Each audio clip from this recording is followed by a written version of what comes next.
بسم الله الرحمن الرحيم الحمد لله وكفى وسلام على عباده الذين اصطفى أما بعد أعوذ بالله من الشيطان الرجيم بسم الله الرحمن الرحيم ولله العزة ولرسوله وللمؤمنين ولكن المنافقين لا يعلمون وقال تعالى من كان يريد العزة فلله العزة جميعا وقال تعالى ولا تهنوا ولا تحزنوا وأنتم الأعلون إن كنتم مؤمنين۔ محترم بزرگوں، دوستوں اور بھائیوں، آج جس موضوع پہ امام صاحب نے خطاب فرمایا ہے وہ اعتزاز بالدین، اللہ تبارک و تعالیٰ کی بے پایاں جو نعمتیں ہیں ان نعمتوں میں جو سب سے عظیم نعمت ہے اور جس کا ہم بار بار ذکر کرتے ہیں، اپنے علماء سے سنتے ہیں، وہ نعمت کون سی ہے؟ نعمت اسلام ہے، نعمت ایمان ہے، نعمت دین ہے، نعمت توحید ہے۔ جب ایک انسان سچے دل سے اللہ کو ایک مان لیتا ہے، اس کے اوپر ایمان لے آتا ہے، تو وہ اس کے اندر بہت ساری خوبیاں پیدا ہو جاتی ہیں، اس کے اندر خودداری پیدا ہو جاتی ہے۔ جب اللہ پر ایمان مضبوط ہوتا ہے تو اس کے اندر خودداری پیدا ہوتی ہے اور دوسرے انسانوں کو بھی وہ اپنے ہی جیسے کمزور سمجھتا ہے کہ جیسے میں ہوں ویسے ہی سارے ہیں۔ پھر اس کے اندر انکساری پیدا ہوتی ہے۔ ایمان جب مضبوط ہوتا ہے، راسخ ہوتا ہے، تو اس کے بدولت اللہ تبارک و تعالی ہمارے اور آپ کے اندر انکساری پیدا کرتا ہے، منکسر المزاج ہوتا ہے، اور یہ بھی اپنی گویا کی کمزوری کو ظاہر کرتے ہوئے اس کے اندر، اور کبر اس کے اندر نہیں ہوتا، دوسروں کو بھی دوسرے کے مسائل کو سمجھتا ہے، دوسرے کی پریشانیوں کو سمجھتا ہے اور ان کے مسائل کو حل کرنے کی کوشش کرتا ہے، اور اپنے آپ کو بہت زیادہ کبر اور اس میں بڑائی میں مبتلا ہونے نہیں دیتا۔ پھر توحید کے یا ایمان کے جو اثرات ہے اس کے اندر ایک یہ چیز پیدا ہوتی ہے کہ اس کے اندر وسعت نظر پیدا ہوتی ہے، بہت ہی نظر اس کی جو ہے کشادہ ہوتی ہے، اور تنگ نظری نہیں ہوتی، کسی کو چھوٹا سمجھ جانا، کسی عہدے کو چھوٹا سمجھنا، کسی منصب کو، کسی ذات کو چھوٹا سمجھنا، وسعت نظری ہوتی ہے کہ ہم سب اللہ کی مخلوق ہیں اور سب ہم اللہ کے محتاج ہیں۔ ان اکرمکم عند اللہ اتقاکم، کہ اللہ کے نزدیک معزز اور مکرم کون ہے؟ جو اللہ سے ڈرنے والا ہے، اللہ سے قریب ہے۔ پھر توحید کے یا اس ایمان کے راسخ ہو جانے کی بدولت جو ایک صفت پیدا ہوتی ہے وہ استقامت کی صفت پیدا ہوتی ہے، جم جانا، کسی مصیبت کے وقت، پریشانی کے وقت صبر کرنا، نیک کام کو کرنے میں جو دشواری اور رکاوٹ آ رہی ہے اس کے اوپر جم جانا، کوئی بلا آئی ہے تو اس کو من جانب اللہ سمجھتے ہوئے صبر کرنا، استقامت۔ اور دین کے کاموں میں اگر وہ اپنا وقت گزارتا ہے تو جو دشواریاں آتی ہیں، جو مختلف جہات سے اس کی مخالفتیں ہوتی ہیں، پروپیگنڈے ہوتے ہیں اور اس کی دعوت کو روکنے کی کوشش کی جاتی ہے، اس پر وہ ثابت قدم رہتا ہے اور جمع رہتا ہے۔ اسی طریقے سے اس کے اندر بے خوفی پیدا ہوتی ہے، دلیری اور شجاعت پیدا ہوتی ہے اس کے اندر۔ وہ یہ سمجھتا ہے کہ بنانے اور بگاڑنے والی ذات صرف اللہ کی ہے۔ تو ایمان جب مضبوط ہوتا ہے تو اس کے اندر دلیری اور بے خوفی پیدا ہوتی ہے، اس کے اندر رجائیت پیدا ہوتی ہے اور اطمینان قلب پیدا ہوتا ہے۔ اللہ سے ہی امید لگاتا ہے، وہ غیر اللہ سے امید نہیں لگاتا۔ اطمینان قلب اس کو اللہ پر ایمان لا کر ہی ہوتا ہے، اللہ سے مانگ کر ہی اس کا دل جو ہے وہ مطمئن ہوتا ہے۔ تو یہ کیفیت بھی ایک ایمان والے کے اندر پیدا ہوتی ہے۔ اس کے اندر پرہیزگاری پیدا ہوتی ہے، پرہیزگار ہوتا ہے۔ اگر اس سے خلوت میں، تنہائی میں کوئی گناہ ہو جاتا ہے تو اللہ سے تنہائی میں گڑگڑاتا بھی ہے، معافی بھی مانگتا ہے، اور اس کے اندر جو ہے وہ رجوع الی اللہ کی صفت پیدا ہوتی ہے۔ اور پھر اس کے ساتھ ساتھ توکل علی اللہ، اللہ پر بھروسہ ہوتا ہے اس کو۔ یہ جو صفات ہیں، اور بہت ساری صفات ہوتی ہیں کہ اللہ تبارک و تعالیٰ نے ایمان کے ذریعے سے یا اسلام کے ذریعے سے یا توحید کے ذریعے سے ایک انسان کی شخصیت کی جو تعمیر ہوتی ہے اللہ تعالیٰ کرنا چاہتا ہے، اس کو ہم اور آپ نہیں سمجھ سکتے۔ آپ دیکھیے کہ ابھی میں نے جو آیت آپ کے سامنے پڑھی کہ وَلِلَّهِ الْعِزَّةُ وَلِرَسُولِهِ وَلِلْمُؤْمِنِينَ، کہ عزت اور مرتبت کس کے لیے ہے؟ اللہ کے لیے ہے، اس کے رسول کے لیے ہے اور اہل ایمان کے لیے ہے۔ یعنی جو اللہ کے رسول پر ایمان لائے، اللہ کو ایک مانے اور اللہ کے رسول کو اپنا نبی مانے اور اس کے نبی کے بتائے ہوئے طریقے کے مطابق زندگی گزارے تو گویا کی عزت اسی کے لیے ہے۔ بیت المقدس کی فتح کا موقع ہے۔ حضرت عمر رضی اللہ تعالیٰ عنہ نے 3 قائدین کو بھیجا شام کی طرف، حضرت عمرو بن العاص، شرجیل بن حسنہ اور حضرت ابو عبیدہ ابن الجراح، بہت مشہور صحابی اور بہت جرنیل تھے، یہ بہت بڑے قائد تھے، بڑے بہادر تھے، اور یہ کہا کہ جاؤ بیت المقدس کی یا وہاں کے جو شہر ہیں اس کی چابیاں لے کر آؤ۔ تو وہاں کے جو پادری تھے جعفر وینوس، اس نے منع کیا یہ کہہ کر کہ ہماری کتابوں میں کچھ خاص صفات ایسی لکھی ہیں کہ یہ چابیاں ہمیں ان کو دینی ہیں، اور تم لوگوں میں وہ صفت نہیں پائی جا رہی، وہ جو ظاہری شخصیت کی جو جھلک ہوتی ہے جو ہماری کتابوں میں لکھا ہے وہ تم لوگوں میں میں نہیں پا رہا ہوں۔ تو ان لوگوں نے حضرت عمر رضی اللہ تعالیٰ عنہ کو پیغام بھیجا کہ اس طریقے کا واقعہ ہوا ہے، آپ آ جائیے۔ تو چنانچہ وہ آئے۔ اب آپ دیکھیے کہ یہ ایمان والے کی شخصیت ہوتی ہے، کس شان سے آپ آئے ہیں۔ ایک غلام ہے اور اکیلے امیر المؤمنین ہیں، وقت کا بادشاہ، اور کون؟ قیصر و کسریٰ، روم اور ایران جس کی مٹھی میں جو سپر پاور طاقتیں ہیں ان کا مالک۔ اور آپ یہ سمجھ لیجیے کہ آج ہم جس کو شام، اردن، لبنان اور فلسطین، یہ 4 جو ممالک ہیں نا، ان 4 ممالک کو ملا کر ایک صوبہ، ایک اسٹیٹ تھا خالی مسلمانوں کا اس وقت، اس کے مالک تھے اس کے امیر المؤمنین، یا آج کے ہم زبان میں بادشاہ کہہ لیں۔ لیکن آپ دیکھ لیجیے کس انداز سے وہ جا رہے ہیں، اور طے یہ ہوتا ہے کہ تھوڑی دیر غلام بیٹھے گا، اس کو بھی پیدل چلنے کا حق، تو تھکنے جیسے وہ تھک سکتا، میں تھک سکتا ہوں، وہ بھی تھک سکتا ہے، تو کچھ دیر وہ بیٹھے گا سواری پہ اور کچھ دیر میں بیٹھوں گا۔ اب جب وہ قریب آ گیا ان کا جہاں پہنچنا تھا، تو استقبال کے لیے لوگ کھڑے ہیں، ان کے جو حکام موجود ہیں، قائدین موجود ہیں، رؤساء موجود ہیں، بڑے بڑے لوگ موجود ہیں، شان و شوکت والے لوگ موجود ہیں، اور وہاں پہ حضرت ابو عبیدہ ابن الجراح بھی موجود ہیں استقبال کے لیے، وہ پہلے سے موجود تھے۔ تو انہوں نے دیکھا کہ حضرت عمر جو ہیں وہ، اب دیکھا انہوں نے کہ ایک دلدل جیسی تھی، پانی ہے، تو انہوں نے کوئی راستہ سوکھا نہ پایا تو اترے نیچے، اپنا جو موزہ تھا اس کو اتارا، کندھے پہ رکھا، موزہ جو چمڑے کا موزہ ہوتا کندھے پہ رکھا، جو لگام تھی سواری کی اس کو خود پکڑی، اور اس وقت باری کس کی تھی؟ غلام کے بیٹھنے کی تھی، تو غلام سے کہا تم بیٹھو۔ آپ غور کیجئے کہ ہم اس چیز کا تصور کر سکتے ہیں کہ اتنا بڑا بادشاہ، اتنا بڑا آدمی، غلام بیٹھا ہوا ہے گاڑی پہ اور آپ لگام پکڑے ہوئے ہیں، موزہ کندھے پہ رکھا ہوا ہے، 17 پیوند آپ کے کرتے میں لگے ہوئے ہیں۔ حضرت ابو عبیدہ نے کہا کہ یا امیر المؤمنین، آپ اس طرح آ رہے ہیں کہ موزہ آپ کے کندھے پہ رکھا ہوا ہے، جوتا آپ کے پیر میں نہیں ہے، آپ کے پاس غلام، بجائے آپ کے بیٹھنے کے غلام بیٹھا ہوا ہے، آپ لگام پکڑے ہوئے ہیں، اس سے ایک اچھا اثر نہیں پڑ رہا۔ یہ شرفا لوگ ہیں، بڑے لوگ ہیں، تو ہم یہ چاہتے ہیں کہ آپ حلیہ تھوڑی سی چینج کر لیجئے۔ انہوں نے کہا خدا کی قسم اگر تم کو امین الامت نہ کہا ہوتا نبی کریم صلی اللہ علیہ وسلم نے، اور تم کو وہ مقام نہ دیا ہوتا تو تمہارے ساتھ میں وہ حشر کرتا کہ آنے والی نسلیں یاد کرتے ہیں۔ غصہ ہو گئے، اور پھر کہا بہت تاریخی جملہ حضرت عمر نے کہا کہ انا کنا اذل قوم فاعزنا اللہ بالاسلام، کہ ہم ذلیل ترین لوگ تھے، اللہ تبارک و تعالیٰ نے ہم کو جو عزت دی ہے وہ اسلام کے ذریعے سے دی ہے، ان کپڑوں سے، لباس سے، ظاہری حلیے سے ہم کو عزت اللہ تبارک و تعالیٰ نے نہیں دی۔ اور پھر فرمایا کہ فمہما نطلب العزت بغیر ما اعزنا اللہ بھی اذلنا اللہ، کہ جب ایک انسان یا ایک مومن اللہ کے علاوہ کسی چیز سے، غیر اللہ سے اگر عزت چاہے گا تو وہ عزت تو نہیں ملے گی، وہ ذلیل ضرور ہوگا۔ یہ ایک تاریخی جملہ ہے جو حضرت عمر رضی اللہ تعالیٰ عنہ نے۔ تو اب جب ان رؤساء شرفا کے پاس وہ لوگ پہنچے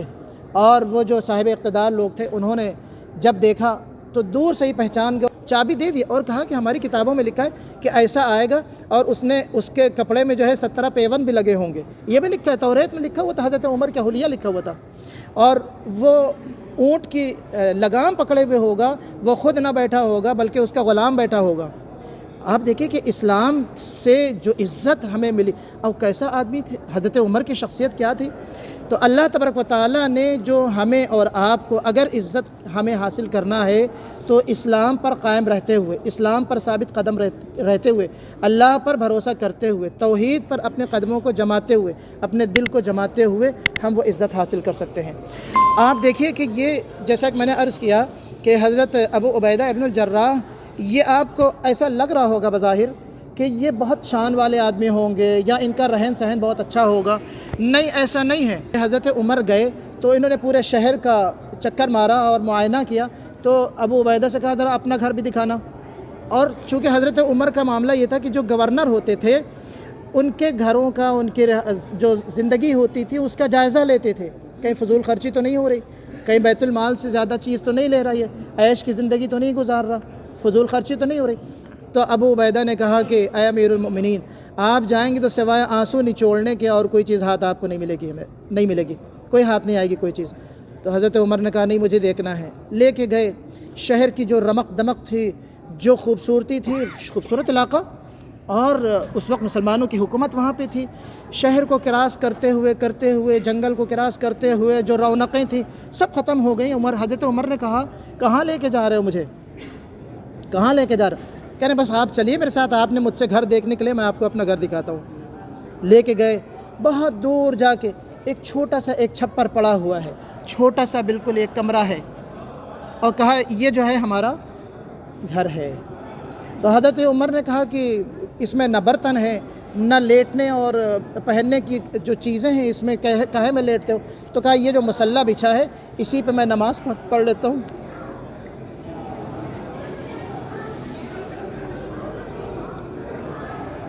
اور اسی پہ رات میں سو جاتا ہوں۔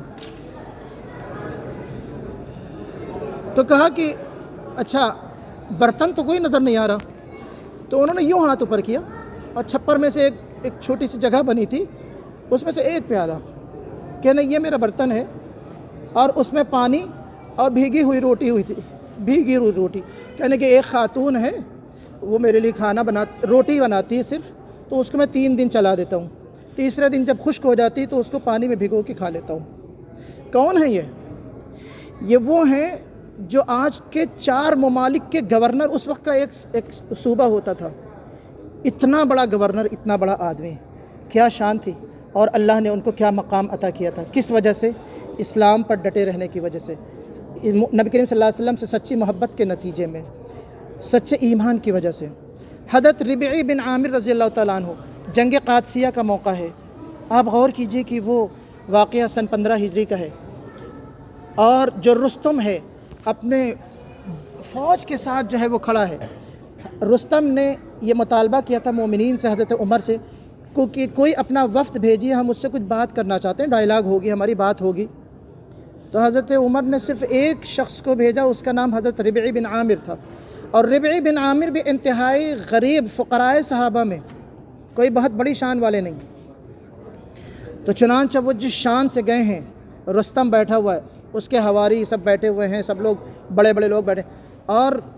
جس قالین کے اوپر وہ بیٹھا اسی کے اوپر جا کے قالین پہ اپنی تلوار یوں رکھ دی۔ تو جب اس نے کہا کہ کیا پیغام ہے، تو اس نے کہا، حضرت ربعی بن عامر رضی اللہ عنہ نے فرمایا کہ اللہ ابتعثنا لنخرج من شاء من عبادت العباد الى عبادت اللہ، بندوں کی عبادت سے، بندوں کی پرستش سے اللہ کی پرستش کی طرف لانا، یہ ہمارا مقصد ہے۔ ومن ضیق الدنیا الى سعتها، اور دنیا کی جو تنگی ہے اس کو ہم کشادگی طرف لے کے آتے ہیں، اور ومن جور الادیان الى عدل الاسلام۔ تو انہوں نے کہا کہ ان اللہ تبارک و تعالی امرنا ان ندعوکم الى الاسلام، کہ اللہ تبارک و تعالیٰ نے ہم کو اس بات کا حکم دیا ہے کہ ہم آپ کو اسلام کی طرف دعوت دیں۔ فَإِنْ أَجِبْتُمُونَا قَبِلْنَا مِنْكُمْ، اور اگر آپ نے قبول کر لیا اسلام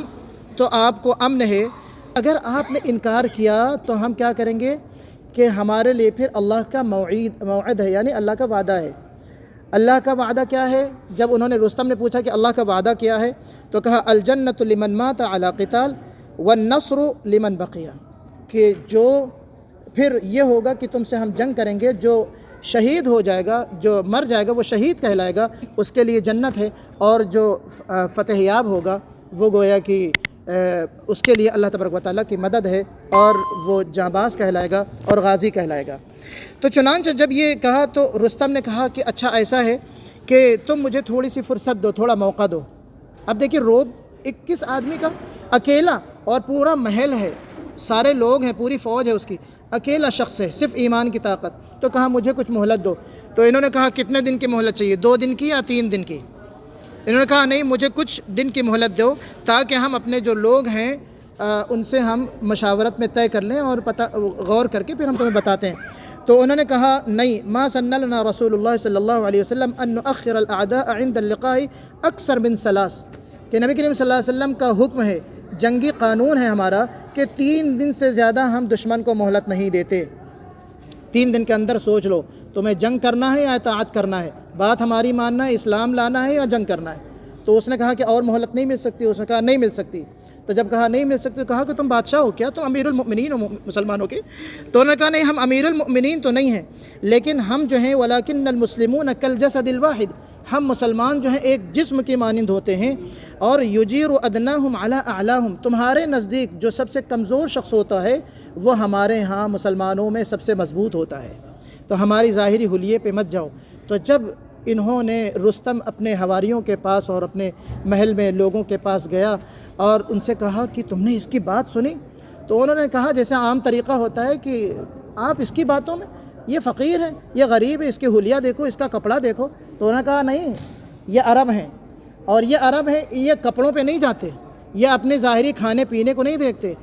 ان کی باتوں کو دیکھو، ان کی باتوں میں کتنا دم ہے، طاقت ہے۔ تو گویا کہ اس وقت ربعی بن عامر کی جو شخصیت تھی ذاتی طور سے، دنیاوی طور سے، وہ انتہائی کمزور تھے، فقراء صحابہ میں ان کا شمار ہوتا تھا، لیکن اللہ تبارک و تعالیٰ نے وہ جرأت دی، وہ ہمت دی، وہ شجاعت دی کہ اتنے بڑے لشکر کے درمیان اور اتنے بڑے سپہ سالار کے درمیان، رستم بہت مشہور سپہ سالار تھا، بڑا بہادر تھا وہ بھی، اس کے سامنے ڈر جانا اور اتنی بہادری دکھانا۔ تو عزیزان محترم، یہ جو واقعات ہیں میں نے سمپل کے طور پہ آپ کے سامنے، نمونے کے طور پہ 3 واقعات جو رکھے ہیں، زندگیاں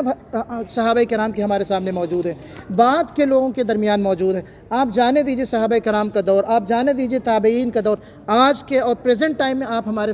ہمارے اور آپ کے سامنے جو فلسطین کے حالات ہیں، آپ کو کیا لگتا ہے جو غزہ کے مٹھی بھر جو جماعت ہے، جو مجاہدین، کتنی تعداد ہے ان کی؟ وہ خود کہتے ہیں کہ 22-23 لاکھ کی آبادی ہے کل، اور دنیا کی سب سے بڑی کھلی جیل اس کو کہتے ہیں، اور اس میں بھی اگر آپ خواتین کو اور بچوں کو آپ ہٹا دیں تو کتنی تعداد بچتی ہے؟ حماس کے کتنے لوگ ہیں؟ مجاہدین جو برسر پیکار ہیں کتنے لوگ ہیں؟ لیکن پوری دنیا، یورپ پورا ان کے ساتھ ہے، امریکہ ان کے ساتھ ہے، اور جدید ترین اسلحے ان کے پاس ہیں۔ آپ دیکھ لیجئے کہ ناکو چنے چبوا رہے ہیں کہ نہیں، کہاں سے چیز آ رہی ہے؟ مصر سے جو راستہ کھلا جو ہونا چاہیے وہ بند ہے، لبنان سے ہر جگہ سے راستہ بند ہے، کہاں سے ان کو مدد پہنچ رہی ہے؟ تو ہمیں اپنے ایمان، ان مجاہدین کو، ان اللہ والوں کو دیکھ کر ہمیں اپنا جائزہ لینا چاہیے اور ہمیں اپنے ایمان کو مضبوط کرنا چاہیے۔ اللہ تعالیٰ سے دعا ہے کہ وہ جو قدس کے لیے جو لڑ رہے ہیں، اپنی زمین کے لیے لڑ رہے ہیں، جو اللہ کے رسول صلی اللہ علیہ وسلم نے امامت کی تمام انبیاء کی، جب تمام پیغمبروں کا جو مسکن کہا جاتا ہے اہل فلسطین، مقدس سرزمین، اس کی بازیابی کے لیے جو لڑ رہے ہیں، اللہ تعالیٰ ان کی مدد فرمائے، ان کی حفاظت فرمائے، ان کی شہادتوں کو قبول فرمائے، ان کے جو زخمی لوگ ہیں ان کو شفایاب فرما، اللہ تعالیٰ ان کی بھرپور مدد فرمائے۔ تو یہاں پہ جس ایمان کا ذکر گزشتہ جمعہ میں آپ نے سنا تھا، یہ ایمان کیسے آ سکتا ہے؟ اللہ پر یہ طاقت کہاں سے آ سکتی ہے؟ ہمیں اپنے اللہ پر ایمان مضبوط کرنا ہوگا، قرآن پڑھنا ہوگا، اللہ سے مدد بھی مانگنی ہوگی، اور اپنے نوجوانوں کو اور بچوں کو بھی ہمیں دینی تربیت کے حساب سے تیار کرنا ہوگا۔ ایک آخری بات جو میں کہہ کے اپنی بات ختم کرتا ہوں، ایک مستشرق ہے سائلی، اس کا ایک مقولہ کوٹ کیا گیا تھا، اس میں انہوں نے یہ کہا تھا کہ اگر تم اسلام کو مارنا چاہتے ہو، اسلام کو ختم کرنا چاہتے ہو، ان کی طاقت کو توڑنا چاہتے ہو، تو نوجوانوں کو تباہ کر دو، ان کے اندر سے ملت اسلامیہ کی روح کو ختم کر دو، ان کو کتاب اللہ سے، قرآن پاک سے دور کر دو، سنت رسول سے دور کر دو، صحابہ کی تاریخ سے دور کر دو، انبیاء کی تاریخ سے دور کر دو، اور اس کے بدلے میں کیا چیز ڈال دو؟ ان کے اندر ہماری جو ثقافت ہے، ہمارا جو کلچر ہے، جو عریانیت ہے، وہ پیدا کر دو۔ تو اس سے خود بخود وہ کمزور ہو جائیں گے، ان کے اندر اصل جو چیز ہے وہ ایمانی قوت ہے، ایمانی قوت کمزور ہو گئی تو ہم ان کو مارنے میں ہمیں کوئی دقت نہیں ہوگی۔ تو ہمیں اپنے ایمان کو مضبوط کرنے کے لیے قرآن پڑھنا ہوگا۔ یہ قرآن ہے، کیا ہے وہ؟ علامہ اقبال نے کہا کہ وہ معزز تھے زمانے میں مسلمان ہو کر، اور تم خوار ہوئے تارک قرآن ہو کر۔ تو اللہ تعالیٰ سے دعا ہے کہ سب سے پہلے مجھے بھی اور آپ کو بھی قرآن سے مضبوط رشتہ بنانے کی توفیق دے، اللہ سے ہمارا مضبوط رشتہ ہو، توحید ہمارے دلوں میں رچ بس جائے، ایمان ہمارا پختہ ہو جائے، اور ہمیں ایمان کے جو تقاضے ہیں، توحید کے جو تقاضے ہیں، ان کو سمجھنے اور اس کے مطابق اپنی زندگی گزارنے کی توفیق عطا فرمائے۔ اقول قولی ھذا فاستغفر اللہ لی ولکم اجمعین واستغفروہ انہ ھو الغفور الرحیم، وآخر دعوانا الحمد للہ رب العالمین۔